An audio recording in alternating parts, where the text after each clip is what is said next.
Salut à tous. Bon, alors là, c'est une vidéo un peu tardive que vous allez regarder pour certains cette nuit ou demain dans la journée.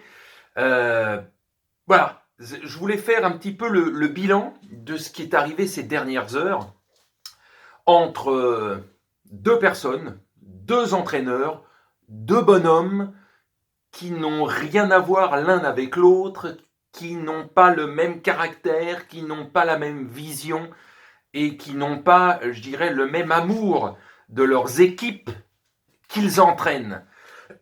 Et les deux entraîneurs dont je vais parler, évidemment, Galtier et Rudy Garcia, quittent leurs fonctions cette saison. Enfin, cet été, quoi. Ils vont partir, l'un entre Nice, Lyon, justement, peut-être, en lieu et place de Rudy Garcia, peut-être, mais ça serait plus Nice ou Naples, un de ces deux clubs qui aurait quand même l'avantage pour Galtier. Alors Galtier qui a été pour la troisième fois élu meilleur entraîneur de Ligue 1, il avait été en 2013 il me semble avec l'AS Saint-Étienne, et donc après les deux dernières fois en 2019 quand il a fini deuxième du championnat, et cette saison avec le titre de champion de France. Lui, partout où il passe, bon, il n'est pas passé dans 50 clubs, mais Saint-Étienne et Lille, ça s'est très bien passé. Il a une très belle image, tout va bien pour lui. Il est à 54 ans, considéré probablement comme, à part Didier Deschamps et Zinedine Zidane, qui sont ailleurs sur une autre planète, mais en France, Galtier est probablement le meilleur entraîneur français de ces dernières années. Et il ne pose quasiment jamais de problème. Tout se passe bien, il a une belle image. Partout où il passe, il relève le niveau. Ça finit jamais en clash. Ça finit jamais au bout de trois saisons en bordel. Ce qui est le cas, justement, de l'autre, à côté, là. Rudy Garcia.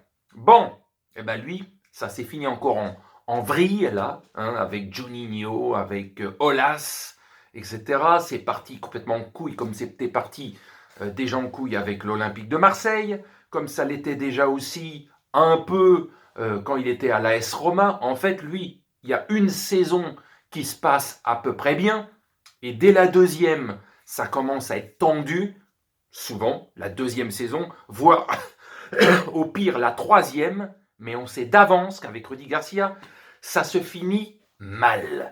Au bout de 3 saisons maximum, ça se finit mal. Alors il y a eu le titre de champion de France avec Lille, justement, il y a 10 ans, mais c'est peut-être son plus grand fait d'armes, son plus grand titre, entre guillemets, parce que c'est compliqué avec lui. C'est le personnage lui-même qui pose problème. Je trouve qu'il a un caractère, quelqu'un qui se remet rarement en question. C'est toujours la faute des autres. Alors oui, on a tous tendance à faire ça, à dire toujours c'est la faute d'un tel, d'un tel, d'un tel ou des autres, pour pas admettre à 100% quand on a tort. On est tous pareils. Il y en a qui sont plus spécialistes de ça que d'autres, mais le petit père Rudy Garcia est l'un des champions.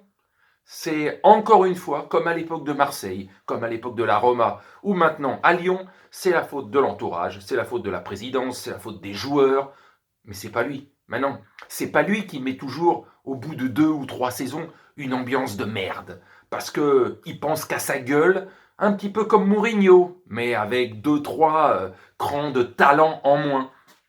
Parce que même Mourinho, ces dernières années, bon, hein, c'est pas terrible non plus, mais il a une histoire quand même.